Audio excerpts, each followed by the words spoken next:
The screen flashes a blinding, electric neon yellow.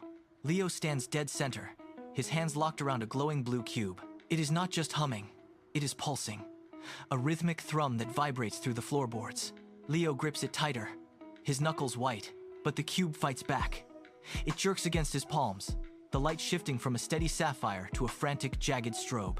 He stares into the lens, his expression caught between fascination and alarm. He shouts, "Wait, wait, wait! You are not ready for this!"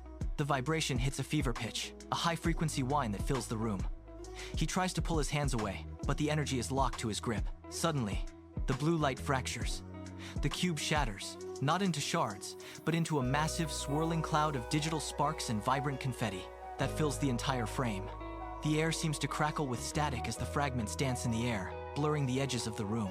For a split second, the chaos is absolute, a storm of color and light that consumes everything. Then, the screen cuts to black. The screen snaps back to clarity. The digital storm is gone. Leo stands in the center of a clean, modern studio, the light soft and steady. He looks directly into the lens, his expression shifting from the earlier intensity to a warm, welcoming smile. He raises a hand and gives a crisp, friendly wave. "Hey everyone, welcome back!" He leans into the frame, his posture relaxed and inviting. "If you are new here, do not forget to subscribe to our channel." He points to the corner of the screen, where a bright red subscribe button animation pulses rhythmically. "Hit that bell icon so you never miss our videos. I want to make sure you are the first to see what we are building next." He pauses, letting the invitation land, his eyes scanning the camera, as if making eye contact with every viewer. "We have a lot to cover today, and I think you are going to find this one particularly useful. All right, let us get into it." He turns slightly, his focus sharpening, ready to begin the work. Leo leans forward, his shoulders squaring as he shifts into a more intense, analytical mode. The studio lights seem to sharpen on him. "Today, we are diving into the mechanics of rapid-fire innovation," he says, his voice dropping an octave to signal the shift in tone. "Imagine you have an idea that could change your daily routine, but you have zero tools. No budget, no team, no fancy software. What do you do?" He pauses, letting the question hang in the air, his gaze fixed intently on the camera. He turns and gestures to a large whiteboard that slides smoothly into the frame. He picks up a marker, the cap clicking as he pulls it off. He draws a single, perfect circle in the center of the board. He looks back at the camera, then turns and draws a thick, decisive X through the circle. "First, you strip away the unnecessary," he explains. "Most people add complexity. We subtract it." He writes the words "subtract" to multiply in bold, block letters beneath the crossed-out circle. He steps back, letting the visual sink in, his expression expectant. He taps the board again, the sound echoing in the quiet studio. Leo paces slowly along the length of the whiteboard, his hand tracing the line of the cross he drew earlier. "Look at this," he says, gesturing to the empty space around the circle.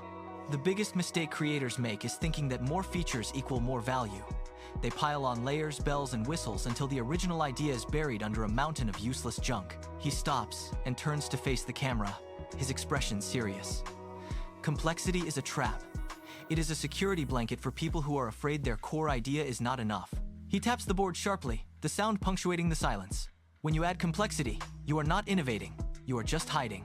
The secret, the real industry shortcut, is to strip everything back until you are left with a single sharp point of utility. He leans in, lowering his voice as if sharing a trade secret. "If you can explain your innovation in one sentence, you have succeeded. If you need a manual to describe it, you have already failed." He wipes a section of the board clean. "We are not here to build monuments to our own cleverness. We are here to solve problems. And the fastest way to solve a problem is to remove every single thing that is not essential to the solution." He stands back, letting the lesson resonate, his eyes bright with the challenge of the next step. Leo walks away from the whiteboard, his movements becoming faster, more kinetic. He stops in a clear, open area of the studio. "Now, let us talk about the truth," he says, his voice losing its instructional softness and gaining a sharp, aggressive edge. "Most of you are too precious with your ideas. You treat them like fragile glass, terrified that a single scratch will ruin everything." He shakes his head, pacing back and forth. "That is the wrong mindset. If your idea does not break, it is not being pushed hard enough. You are playing it safe, and safe is the enemy of innovation." He stops abruptly, staring directly into the lens. "I want you to hunt for the failure point. I want you to find the exact moment where your concept snaps under pressure. If you are not actively trying to destroy what you have built, you are not testing it. You are just hoping it works. Hope is not a strategy. Stress is. We are moving from theory to reality. We are going to find the breaking point, and we are going to do it right now. Leo grips the prototype in one hand, lifting it until his arm is fully extended above his head. The device hangs there, a solid mass of plastic and circuitry suspended 3 feet above the hard studio floor. He does not move. He does not speak. The only sound is the low hum of the studio lights and the sharp intake of his own breath. He stares at the object, then down at the impact zone, calculating the trajectory. His fingers tighten around the casing, knuckles whitening under the strain. This is where theory ends, he whispers, voice barely audible over the silence. And physics begins. He holds the position for 3 full seconds. 4. The air in the room feels heavy, pressurized, waiting for the release. Then, he opens his hand. Gravity takes over instantly. The prototype drops like a stone, accelerating fast, hitting the floor with a loud hollow crack. It does not shatter, it does not splinter. It bounces once, twice, rolling to a stop against his shoe. Leo lets out a short, sharp laugh, but there is no celebration in it. He crouches down, snatching the device up and inspecting the corner for damage. It survived, he says, turning the object over in his hands. That is good, but it is also a problem. He stands up, tossing the prototype lightly in the air and catching it. If it can take that hit without breaking, we have not pushed it far enough. We need more weight, we need more speed. We need to find the limit, and we clearly have not found it yet. Leo moves to the workbench. The pace shifts instantly. He grabs a soldering iron, adds a heavy steel bolt to the prototype, and hits the switch. A high-pitched whine fills the room. Ding. He checks the output. It is too slow. Whoosh. He strips a wire, twists a connection, and slams the casing back together. He is moving with a frantic, calculated precision. Ding. The device sparks, a small plume of gray smoke rising from the side. He does not stop. He grabs a screwdriver, tightens the frame, and tosses it into a testing rig. Whoosh! The rig spins, the device vibrates, and he watches the monitor with narrowed eyes. He is hunting for the failure. Ding! Another iteration. He swaps a capacitor, resolders the lead, and tests again. The room is a blur of motion. He is not looking for perfection.